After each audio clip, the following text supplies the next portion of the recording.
Ladies and gentlemen, get ready to embark on a journey like no other. Welcome to the Glum Lot Podcast, your go-to destination for a unique blend of recovery and discovery. I'm Brett. And I'm Mark. And in this podcast, we will endeavor to create a safe and uplifting space for our guests and listeners to share their stories with sincerity and a touch of humor. Remember, we are not a Glum Lot. The Glum Lot Podcast is more than just a source of entertainment. It's a beacon of hope, proving that even in the darkest moments, recovery is possible. Every story we share carries the power to inspire positive change. So buckle up, get ready to listen, and join us in discovering the strength that lies within every individual's journey. This is the Glum Lot Podcast, where humor meets hope. All right, Brad, we are here in episode 66. Hi, Mark. Get your kicks with episode 66. Yes. Okay. So, of course, join our Facebook group. Yeah. Do what a lot of other people have done and make yourself a winner. So, Jesus. What do you got today for us there, big guy? Oh, gosh. Today I've got expectations. I experienced a beauty, not from me this time, but from somebody else. And, boy, it just ruined the whole situation. It was one of those things where somebody was expecting a certain reaction out of you based on what they need. And because I didn't react the way that they needed me to react, oh, boy. It wasn't pretty. Then they reacted on you. Huh? Oh, they sure did. I mean, but you know what was neat about it? It was just like, okay, this is their deal, not right. It doesn't mine. have much to do with me. Right. Usually I would be like, going well, way. That's interesting because a lot of times if you are a people pleaser, and I am, no matter what the way you feel, you want to react in a way that you think they want you to. Absolutely. Which is just a bad way to live. Oh, yeah. So you're better off just saying, you know what, I'm just going to react the way I react, and they got to deal with it.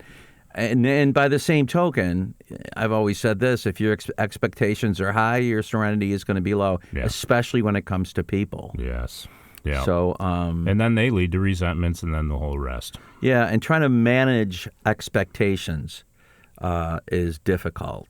If you go in with no expectations and your motives are pure, yeah, of course. You're going to get what you get, and you're probably going to be okay with it. Yeah. Yep. Yep. And I've gotten some things I didn't expect before, and I guess the rule is expect the unexpected because you're going to get that from time to time. Mm-hmm. So it's how you deal with it that really maintains or dismantles your serenity. And dealing with it this time surprised me a little bit, and I almost didn't trust myself in how I did it and how I responded. Because it just seemed so right. So, exactly. Let me tell you, it was uncomfortable so sober, for a minute. Right? Yeah, it was so sober. It was I felt foreign. so normal. Yeah, it was so foreign to me, And when we do, when we're out using and drinking and we're living that life, you do revel in the chaos. Mm-hmm. And when you learn to manage things in the right way, using our design for living, a lot of times it just feels very foreign when there's no chaos. It did,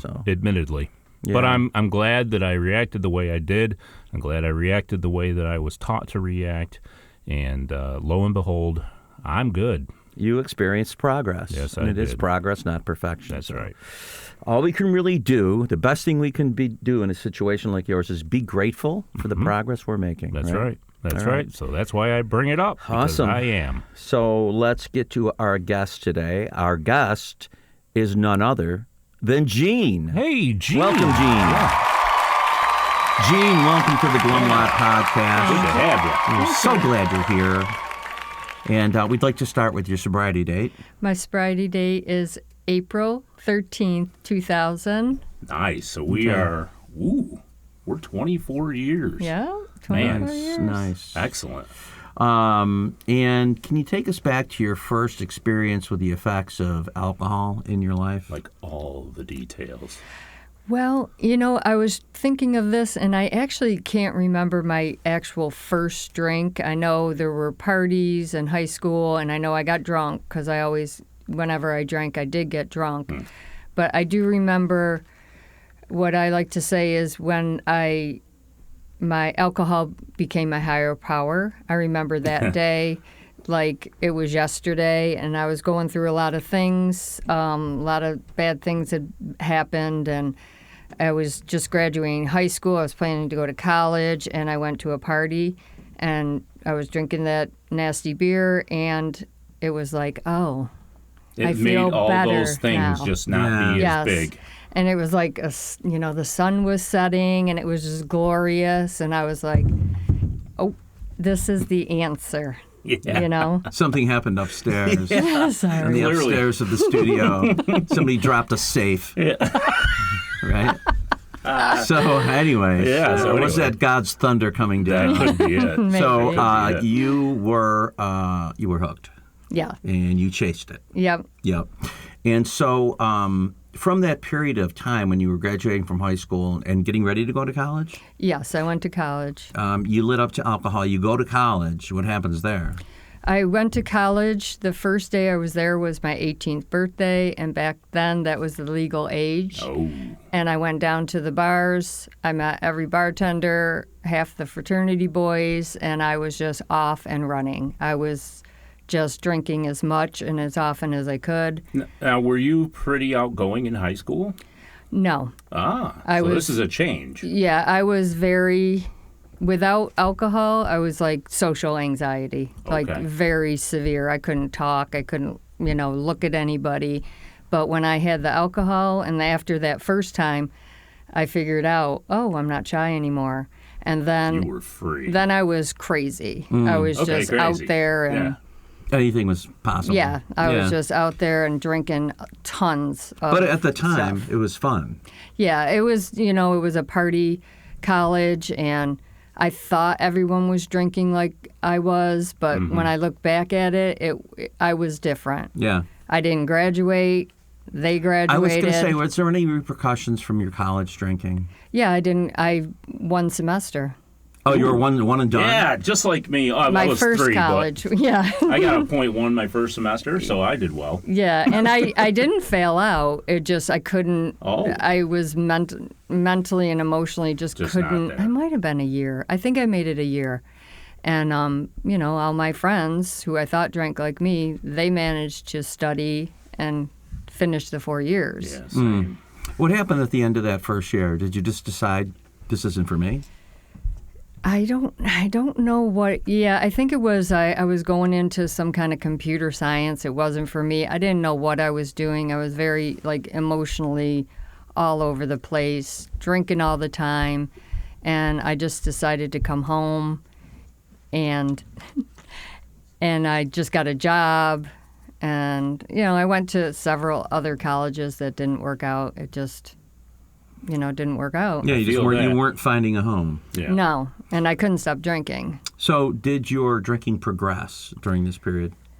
Yeah, it was not as bad as it did towards the end. Yeah. But it was steady drinking. The second college I went to, I got what I know now. We didn't really know a lot then, but was severely depressed. I could barely get out of bed. Unless I was going drinking. Mm-hmm. Like I was sleeping all day long. And that college I did fail. I didn't even go to the classes. I could not get out of bed. I didn't know what was wrong with me. But I could manage to get out of bed at night to go drinking. Yeah. And so that was a one semester deal. And, I didn't even go to the classes. I think I found a twin. That's right. Did you, at the time, realize that the drinking was the problem, or a problem at least, a symptom of the problem? At that time, I don't think so. Yeah, you're still in your early 20s, right? Yeah, I had so many other emotional problems. I thought that was the problem, and I didn't really give myself a chance. There was no self-reflection. I just moved on to the next thing and drank there, and then the next thing, and Mm-hmm. With good intentions. Mm-hmm. Yeah, I was trying. Yeah. But so at some point, you're in your early 20s. Mm-hmm. Does something change with your drinking and your situation with school and all that? Well, I just I got a job, and it was still drinking and the bad relationships and the insanity that goes along with that, and abusive relationships, and just going on and on, just drinking and drinking, moving to the next relationship, drinking some more, and it just went on like that for quite a while. When I was 29, I did get back into college, and I managed to graduate, and it was an extremely hard college to get into and stay into, but I can remember managing the drinking. Like, I would study so hard, like Monday through Thursday, so that Friday, Saturday, and Sunday I could drink. Yeah, and people who drink normally don't need to do that. But no. So you figured, I really want to get through this. The only way I'm going to be able to do it is if I white knuckle it for 4 days, knowing that those last 3 days I can just go batshit. Yep. And satisfy my needs. Right. Yeah. And you were able to do that. I was able to do that. I mean, there were days we would go out to lunch during, school, and I couldn't manage to not get drunk, and I would go to class drunk. And, but mostly I stuck to that, and it was a goal. Yeah. What kind of upbringing did you have parents that were alcoholic or anything like that? My father drank beer, the typical Irish thing. I mean, he seemed to have beer every night at dinner, but his personality never changed. Yeah. We didn't notice that if it was a problem or not. I can't really say. Yeah. I know he did have a hard time stopping drinking later in life when it was a medical situation. So that, it took a toll on him then. But we didn't notice. It wasn't abusive. It wasn't. Yeah. I mean, you and I aren't too different in age. And I know that, my father was an alcoholic. But at the time, I didn't know that. No. Because he wasn't abusive. No. He was just remote. And drinking, he went to work every day, provided well for his family, and then came home and drank, and then went to sleep and did it again. Yeah. So he really wasn't a part of my life. But at the time, I thought it was very normal. Yeah. Everybody else's dad, and they were old school dads back then, you know, and that's what they did. They worked and they drank, And he was involved, too. I mean, he wasn't like a real remote father. He was a great father. He was involved in sports. And he took us to the beach all the time, golfing. He was a great father, but the beer was always there. Yeah. And it wasn't abnormal. It was just there. Did you, as you're making it through your degree, and you're kind of managing your white knuckling periods to get through the studying, did you feel that maybe alcohol was a problem, or still no? There were times that I would wake up and I'd be like, you get that remorse and that guilt, and, but it didn't stop me. I didn't really know that was the problem. I thought other things were the problem. The emotional stuff I had been through, I thought that was the problem. The world. Yeah, I thought everyone else was the problem. Yeah. And it never clicked. It didn't really click. A few times here and there I would, have this little inkling, but it wasn't clear. And when you look back, when you get sober and you look back and you see yourself and you say, I was searching for something and I was making all the wrong decisions, all the wrong connections. I was defenseless. I was unable to do that. But these relationship things we get into these terrible relationships when we're actively drinking and using drugs. And I remember my sponsor always said, if you put me in a room with 100 women, I guarantee within 5 minutes I'll be talking to the sickest one. And it's just the way we operate. We look for that kind of weird personality. It just seems to be like a unseen draw. I agree with that completely. It was always like that. And, I was pretty crazy when I would drink. So, like, normal guys would not be with me long. And I wasn't interested in them. There wasn't enough drama. There wasn't enough chaos. Yeah. I was bored with them. So that's just, typical, I think. So we find what we seek, So you get out of college with your degree. Yes. You start a career. Yes. How's that go? That was good because it was a good, it was a great career. I just retired recently, but it was starting to get bad. There was no, the 4 days a week. You can't, you got to study. I did have a job, but I couldn't manage to get through a week anymore without being, really drunk, hungover, missing work, calling in sick all the time. And, it just, bad relationships, and now it was getting like more violent. You know, I was getting violent, they were getting more violent, and it was really spiraling down. Yeah. And I also, you know, would dabble in other things. Okay. You know, Yeah. I was big into cocaine at one point because that was my best solution to not drink, because somehow when I did cocaine, I didn't want to drink. Didn't have that need. You know, and then cocaine was too expensive, so I started crystal meth because that was cheaper. And I managed to quit that because it got scary. Like I felt physically like my heart was going to pound out of my chest, and I couldn't sleep for days. But I could not give up that drinking. Yeah, that was always my go-to too. I did the same shit you did. Exactly. But the drink was always. The thing is, though, I never did coke or anything unless I drank. Oh, okay. You know what I mean? Yeah. But I know that when I was out drinking with my friends, and they would always go, you know, it'd be great right now. Let's go get a gram. And then you'd stay up all night drinking, and then 6 o'clock in the morning, you'd be like, where can we get another gram? Yeah. You know what I mean? It was endless searching. Nuts. Yeah. Jeez. It is nuts. That stuff is so addictive, and it, you know, as soon as it's gone, you're like searching for more, and you spend the whole night trying to find it, and it's a pretty shitty road. Huh. So, your work and your job, is alcohol getting in the way of you doing the best you can, being your best, you know, employee? Oh, yeah. I mean, I would go, you know, I had a professional job. I'd go to work. I'd be throwing up in the bathroom every, 20 minutes, dying through the day. I don't even know how I got fired from that job after I got sober, which is, I never Yeah, like, I tell ya. woo, Yeah. that was weird. But, well, my first marriage ended after I got sober. Yeah.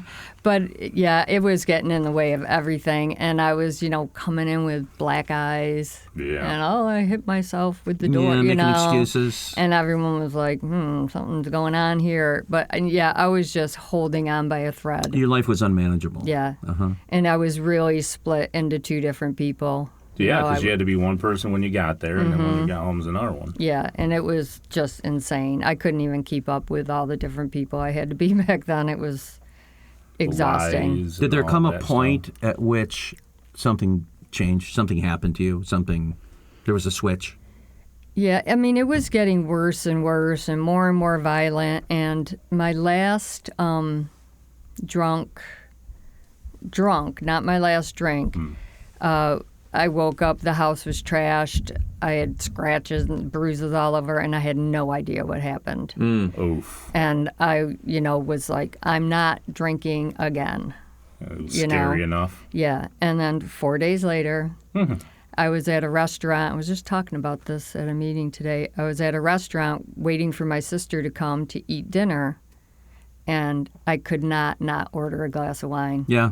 Oh, it becomes such a part of it, and part of the routine and the more ritual. The more you tell yourself, I wasn't going to do this, I wasn't going to do this, you're just like, the more it's going to say. The more it's going to say. You were defenseless. Okay. Yeah, and the fight was on in my head, and I'm sitting there, I don't know how long it was, and I was like, no, yes, no. That's a shitty place to be, man. Yeah. It is. I've been there. It's awful.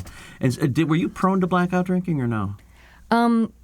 Not like for the whole night, but there, parts of the night I couldn't. But that last one, I couldn't remember anything that happened after I got to this one bar. Okay. I don't know how I got home. I don't know what happened in that house. And So you're at this restaurant, you ordered a glass of wine, and you have this inner battle, and you're starting to recognize this isn't where you want to be. Yep. So what happens? The next day I went to AA. How did you come upon going to AA?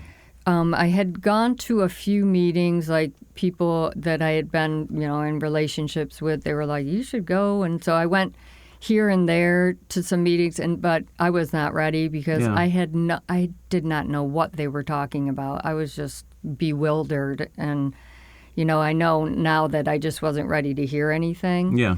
So I knew where the clubhouse was around here. And I went to work that next day. And I don't even remember thinking about it or looking up the address. I got in my car and I drove there. It was just like a God thing. I was just, all of a sudden I was there. Yeah, your higher power was moving you along. Yeah. So you go to that meeting, do you raise your hand and say, I'm new or whatever? No. You fly under the radar? I didn't know if I was new. I didn't know what coming back meant. I was terrified, social anxiety to the max, trying to hide. And I didn't say a word in any of those You were busy being meetings. another person. Yeah. Again. Yeah. I made sure I dressed real nice before I went to my first thing, so no one would know anything was wrong. Yeah, you're not alone. But I didn't say a word in meetings for a very long time. After that first meeting, did you think, I'm going to go back again? This is Yes. There's something here for me. Yeah, I had reached that point where after that night when I couldn't not have the drink, after that horrible night, something, I don't know what it was, but I was done. Yeah. It was like a surrender, and I was so uncomfortable in meetings, but I didn't care. I was like, I don't know what else to do. I'm gonna die. So for quite a while, you just sat there and listened to all these stories about you, probably. Yeah. Yeah. Did you meet some people? I remember I would, literally run out of the meetings. Lord's Prayer, I don't even know. I would take off because I couldn't talk to anybody. I was so, and so the nerves on the outside of my skin. I couldn't even manage to hardly sit there. But some women came out after me. Are you new? They all knew I was new. Where do you think you're going? That's right. Yeah, and they gave me their phone numbers, which of course I didn't use right away. Which is totally foreign. Yeah, I'm like, what is happening? Is this a date? But I, in a way, even though I was terrified, I liked it. I'm like, they noticed me. Tension. They could help me. This might work. Right. And I heard get a sponsor.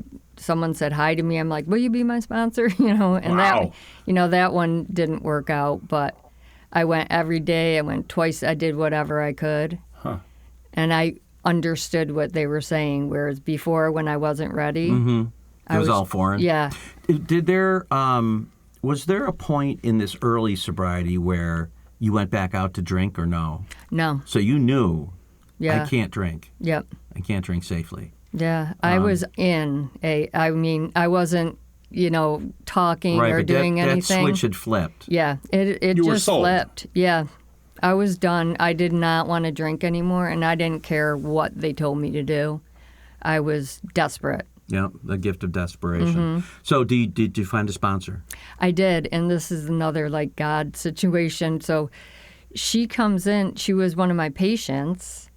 And, she's talking, so what do you do? And, what do you do on your free time? And blah, blah, blah. And I'm telling her a few things. And I said, so, what about you? And she goes, well, I go to AA. And I go, and I was like, so do I. Right. And it was, and she became my sponsor. That's I didn't even awesome. meet her at a meeting. Yeah. And I clung to that poor woman like my life preserver. I was at her house all the time. Were you guys similar age? Yes, we were similar cool. age, and, she had a little daughter that I loved. I would babysit, and she, showed me, and she could talk at meetings and seemed comfortable, and her house was neat. She was a good role model. Yeah, she for your was sobriety. and she really helped me. We did the steps and all. So through the steps, how are you with 2 and 3 going in? I was, I always had a belief in God. I was, raised with a belief in God, and I wasn't raised with a punishing type of God. My mother and father were very spiritual people, just God will forgive you. And, so I had that foundation. Do you think you just forgot about it? It was just, not top of it mind? was just, yeah. And I mean, I would pray the prayers, yeah. God help me, and but I couldn't stop. I was blocking the sunlight of the Spirit with the alcohol and the insanity. So I got into it big time. I started reading books, and I was really, and just waking up on a Saturday at 8:00 with not sick. It was mind-blowing, right? Yes, it was Holy shit. Oh, got this whole day out of me. Yeah, and I was I just couldn't believe it. What about 4 and 5? How was that for you? 4 and 5 were game changer. Yeah, man. Because I was desperate to find out. I, had been hearing that it wasn't just the alcohol, and I was still kind of half in a crazy relationship and, being violent when I was sober. Yeah. And I was like, wow, it isn't just when I'm drinking. I'm crazy without drinking. Mm-hmm. And so I was kind of really interested in finding out what was the exact nature of this. Was there a thing. biggie that stood out to you? In the fourth step? Yeah. Mostly it was just the pattern. Okay. Like the same thing, the same pattern, different name. Like the fear. I never knew how much fear and pride and anger. I was crazy angry at the world. But just laying it all out there and seeing the pattern of my behavior, it was like, oh my gosh. And then once you see it, you're like, now I can work on it. Right. Now that I recognize it. And I felt so good. And the fifth step was so good because I had been I'm this gene over here and I'm that gene over here. Right. And I didn't tell anybody anything. The real gene. Yeah. And so just to talk to someone and actually be honest was just like... With somebody that was just like you. Yeah. Right? That's funny because you could have two different people that are like, I know this girl Jean and she blah, blah, blah. And that's funny because I know a girl named Jean too, and she's nothing like that. So it can't be the same person. Right. Exactly. And then they see her like, oh my God, it's the same person. Yeah, absolutely. So so you start learning this design for living that was foreign to you. That's very revealing and there's hope there. And does the craving or whatever of seeking refuge in drugs and alcohol, does that ever come back to you or no? I think there were a few, and I don't think I ever craved. There was one time I was house sitting, early sobriety. Of course, I got in a relationship after like 3 months, which was highly not suggested. Was this somebody in the rooms? Yeah. Of course. Yeah, right. My sponsor was like, good luck with that. Okay. But I was house sitting and there was a bottle of wine in the refrigerator. And it took me unawares. I took it out. I had the glass. Wow. Holy shit. And higher power again. Yep. I heard I should pray, and it was instantaneous, and I dumped it down. Instant relief, right? Yes. When you make that connection. Mm-hmm. Yeah, and before that, you probably would have been defenseless. Oh yeah. But the step 2 and 3 is really our defense. Well, her past higher power would have convinced her. Yeah. Alcohol. Yeah. Alcohol, my other higher power. Without that component, and I've seen this a million times, and you probably have too, that people that come in that just don't want to do that, they're defenseless. Yeah. They just are, Because you're not in a meeting 24/7. Yeah. Oh, no. Right. You're going to be, and I tell my sponsees Love you too, said that.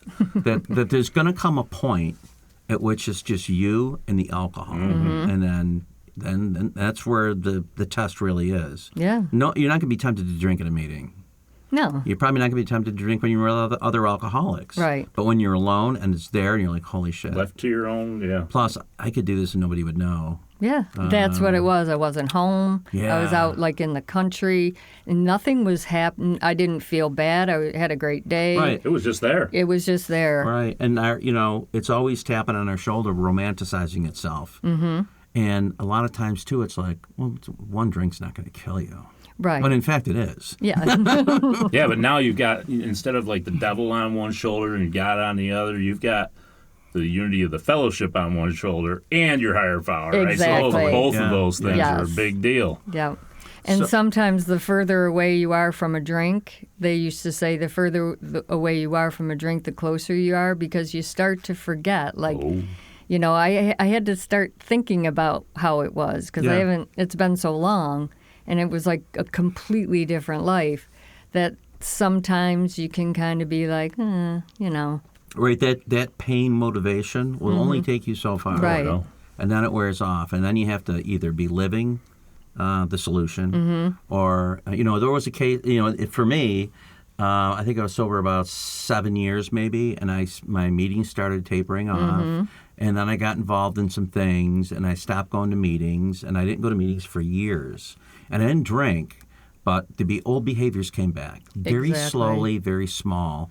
But it came to a point where I was like, shit came down, and I was like, Uh-oh. I got to go back to AA. Yeah. That's my design for living, and I forgot about it. Mm-hmm. And I've done that at different periods in the years I've been sober, where it's like I slow down and I slack off. During COVID, I'm like, I'm not doing these Zoom meetings. Yeah. And I'm in healthcare and I'm stressed out. Oh, yeah. And I should have been going to as many as I could. Yeah, during at the that. time, right. And I didn't, and I got crazy. Yeah.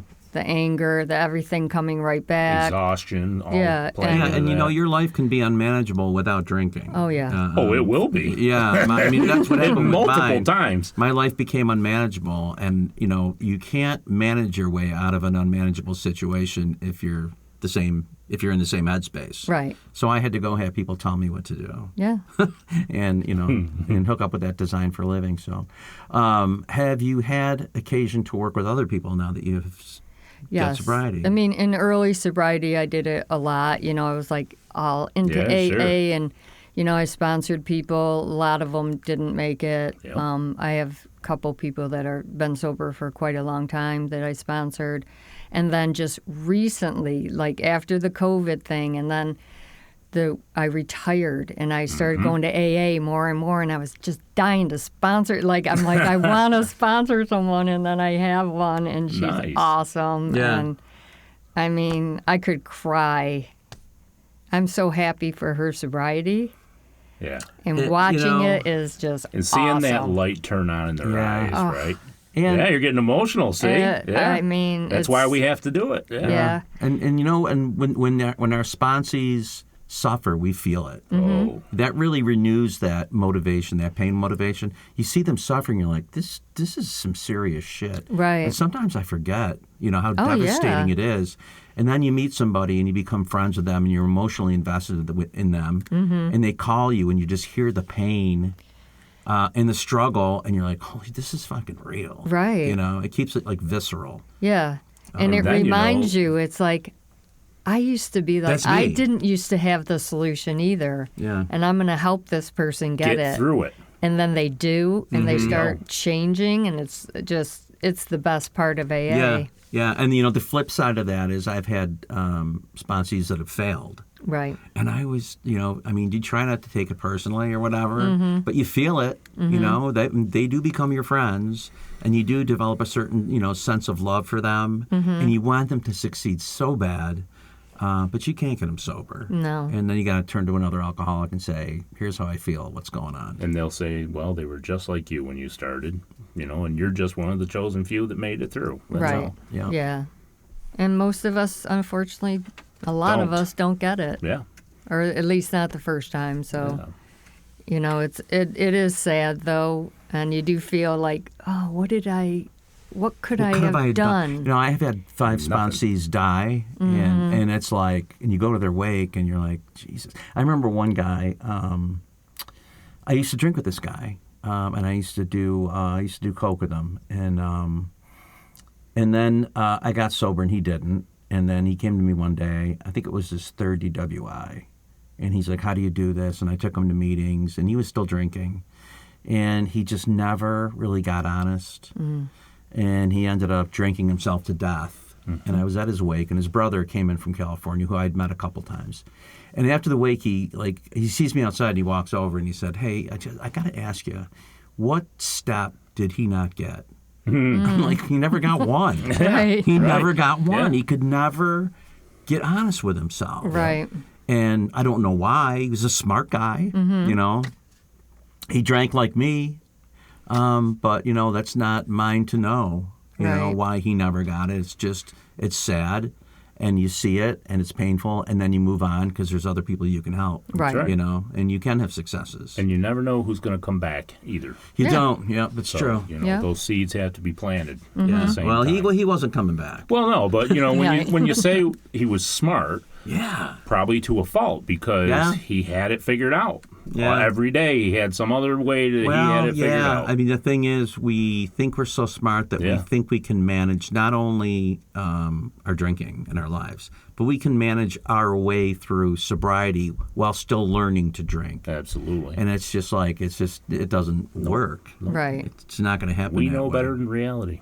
Yeah, and that's... that quest to drink safely someday. Oh, my God. Yeah. It's like a fucking joke, man. Yeah, it's just insanity until you really, I guess you got to hit that bottom hard for some people. I don't know about you, but the denial in me was pretty strong, and it wasn't a head-on denial. It was always around the edge. Right. Like I would say, well, I know I'm not stupid. I know that this is A equals B, but I. Yeah, and it's just that denial. It's like so strong. It's like, how could I have not known that drinking was a part of this? Mm-hmm. But it was always just something else. It was anything else. Yeah. But the drinking. Because the drinking was the medicine, and how can the medicine be the problem? Right, exactly. That's supposed to be the solution. I couldn't go there. Yeah. Now, did you, early on, join a home group? Well, I don't know if I joined because I was scared to talk to anyone, but... you just had your regular... I went to the one clubhouse. I went every single day at 5:30. After I would go to work, go to the 5:30, then I would grab something to eat. I would go to an evening meeting. I'd go home, and I would go to bed. Yeah. I didn't want any space in there for anything else. Sure, and then the You weekends... had a successful routine. Yes, I went every day. Yep, to the same place. And then... I got fired from that job, and I moved out of kind of where I was, but not too far away. And then I started going to different meetings out more in the country, and met a bunch of great women there, and had women's groups, and I was all the way in. That's awesome. Still? Yes, I love AA. Yeah. I love to sponsor people, and I'm so happy that I'm not doing to myself what I've done before where, I'm good. I don't need as many meetings. I like to do this program. I like to do part of it every day, any part I can. Mm-hmm. And because I'm so much happier that way. And I've proved over, several times when I slack off, I'm not. Right. Happiness or unhappiness can return. Right. And the anger and irritability, and I'm just like, if this is all I have to do to have a happy, joyous, free life, pretty easy to do. I'm in. Yeah. Do you ever work with young people? I have had sponsees that were young, and they didn't make it. And then one did die. Yeah. Yeah. So. And, I know, too, for me, when I meet young people, and get involved with them in, a sponsor type relationship. For some reason, drugs are always involved now. When I first came in, there was a lot of just alcohol, right? And maybe some weed. And I don't know if people were going to NA more then, or it's just so prevalent now. But fucking drugs are all over the place. So drugs are like part of everybody's story that comes in now, and they were a part of mine, but it was actually a small part because alcohol was my go-to. Mm-hmm. But with all these super dangerous, super addictive substances out now that contain fentanyl and all this shit, it's a whole different ballgame. And it does become life and death pretty quickly. Yeah. And I found that out when, a couple sponsors have died. But there's a lot more stresses in the world. There's not as much companionship and people talking to people anymore, so we need something a little stronger, and it's out there. You know, we see it all the time. The drugs are getting stronger. We're up to elephant tranquilizers now. Right. And they go hard and fast, and sometimes it's just that one time go back out. That's right. And it's there's nobody there to Narcan them. They need to knot out quick. For me, and I'm thinking probably for you too, that when I was around when the drinking age was 18, and you leave your high school environment, and people go to college and they split up, and then you find a new home at the bar or your neighborhood bars where you're a known entity, and you walk in and you see the same people. It's like a social. There's a certain social connection there. And, with our drinking friends, we find our own people. Mm-hmm. And when you look back, you go, well, those were kind of actually shitty relationships. We were all just getting drunk together. Right. It was like honor among thieves. But I refound that connection in the fellowship. Did you talk a little bit about that? Yeah. I mean, I had the bar, the one bar that I was always there. Everybody knew me. And there was a bar, my sister Mary, they would be like, Mean Gene and Crazy Mary are here. You know, like, it kind of was like You were Mean Gene? Yeah, I was Mean Gene. Sounds like a new name of a diner now. Yeah. Mean Gene and Crazy Mary. And it wasn't because it rhymed with my name. I was an angry person. So, yeah, but it was like comfortable. And when I first got sober, I went back to that bar one time. No shit. In the pretense that I was going to talk to this lawyer about something that was always there drunk. And I was so uncomfortable. Yeah. Oh, yeah. No, but I know what you mean, because everybody wants a drunk lawyer. Right. I'm going to get me a drunk lawyer. He was very successful. Yeah. I don't know how. But, I went there one time, and I was just like a deer in the headlights. Yeah, I was very like, uncomfortable. I don't know what to do with myself. These are different people than what I am now. I never went back. And it wasn't attractive to me anymore. Right. It was just, it was just I had to investigate one more time. No, I get that. And with meetings with AA, and, of course, same thing. You go to the same meetings, you make friends. Mm-hmm. It becomes very comfortable. And there's a lot of times when I've been like, tired, or I'm watching TV and it's time to go to a meeting, and maybe I don't really want to go because I'm lazy, right. And then I'll think, oh, so and so is going to be there. I'd like to see them. Yeah, we'll have some laughs, and it'll be good. Same kind of thing, except it's a clean connection, and their friendships are real, right? And they're deeper, and we have an understanding due to the traditions of how we're going to behave. Mm-hmm. Probably nobody's going to get punched out or thrown through a window. I don't know, Mean Gene's here. But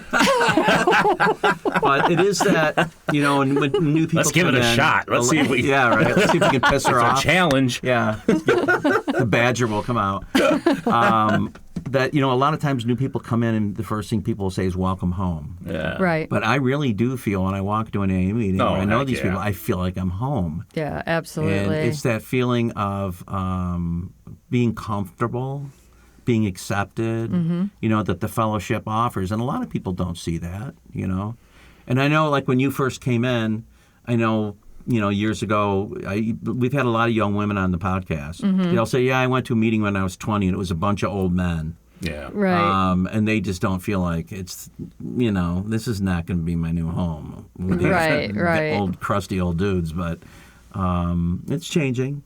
Yeah, well, I mean, I came in 24 years ago. It was women and men, and they were a little rougher back then, but I probably needed that. But, yeah, every time I walk into a meeting, I just feel like I exhale. Yeah. Mm-hmm. Even if I don't even think I need one, I, just feel it, whatever the spirit in the rooms is, it's real. And, through my hardest times in sobriety, the women in AA, and then, just everyone in AA just surrounded me and got me through it. So, like, I feel like AA has saved my life several times. It's like it's a solution no matter what. Mm-hmm. If you're having a good day and you want to keep having a good day, yeah, it's going to be great. If you're having a bad day, it's still a solution. Yes. No matter what, it's a great solution to be part of. Yeah, I'm so happy I'm an alcoholic because I get to have this. Isn't that funny? I said that the other day at a meeting. Gosh. I said, I didn't want to be an alcoholic, but the fact that I am and I'm sober, it works for me. Well, because really we know a secret to living now. I mean, it's essentially what it is. I mean, a lot of people don't know. No. This design that we have. And that's, the funny thing is, if somebody had given me this design for living when I was 14, I probably would have rejected it. Sure. But you go through your painful addiction and you bottom out and you become desperate and you accept this, and then you genuinely want to do it and you start doing it. You're like, holy shit, this works. Right. And then even then, when you're sober and you start not doing it, your life starts going off the rail. And you're like, holy shit, not only does this work, but nothing else does work. Exactly. So I better keep this. Yeah. And I better nurture this. It's going to make me a happier person. It's going to enrich my life. Yeah, and just taking myself out of that victim role that I was in for so long, and taking my own responsibility for my own life. That was the biggest miracle, because I didn't know how to get out of that blaming victim, hopeless state. Yeah. And when I was taught through the 4th and 5th, 6th, 7, 8 and 9, the good ones, but that I was responsible for my life. Yeah, in a lot of cases. Yep. And so that's a freedom that I didn't have. I was in bondage to my own victim, mentality. Story. Yeah. And it's just a freeing thing that, I can change me. I can't change everything, but I can change me, and my attitude. And, it's just a way easier, softer way to live, for sure. It is. And there have come times in my sobriety where I've said to myself, this is on you. You got to do this. You got to take care of this. Mm-hmm. Even in sobriety, it's like his situation will come up and you're like, you've got to take care of this. No one's going to do it for you. But if I struggle with it, I got somebody that's going to help me. Right. You get all the help you can possibly want. But it's up to me to make the decision, right? And to take the action. Right. Yeah. Yes, sir. But right, yeah. That is right. I mean, that's love it. That's the miracle of the program. And so what advice would you have for somebody like yourself who's kind of dancing around the whole addiction? Is this a problem? Why is my life out of control? Well, I think everyone gets to a point, and I don't know how to get a person to that point. I wish I could, where they surrender to, the fact that they can't drink safely anymore and that there is help and that they can't do it alone. Because I tried it, and if you can get to that little bit of surrender where I can't do this, somebody help me, asking for help, that the change can come then. And I don't know how to get someone to that point. I wish I did, because I would do it. They got to get themselves there. Everyone has different pain levels. Thank God mine wasn't too bad. It was getting pretty bad, but everyone has to reach that point of surrender, I think. And then the program is not easy, but it's simple. Yeah. What I had to do to get this life, if you had told me when I was drinking that this is all I had to do, these 12 steps, talk to people, be honest, go to a meeting, and you'll stop drinking, and you won't be in abusive relationships, and you won't want to kill yourself and everything else, I would have been like that. There has to be more. Yeah. Right. What's the catch? Yeah, it's got to be more than this, but it's a miraculous program. And it's free. Yeah. Yeah. So, well, we're at the end of our time. Jeez. Yeah, I know. Wow, it goes very fast. Yeah, it does. So, but we'd like to thank you for coming on. Yes, and loved having you. And until next time on the Glum Lot Podcast, I'm Mark. I'm Brett.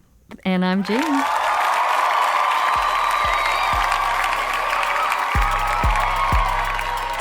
As we wrap up another episode of the Glum Lot Podcast, we want to extend our heartfelt gratitude to each and every one of you who tuned in today.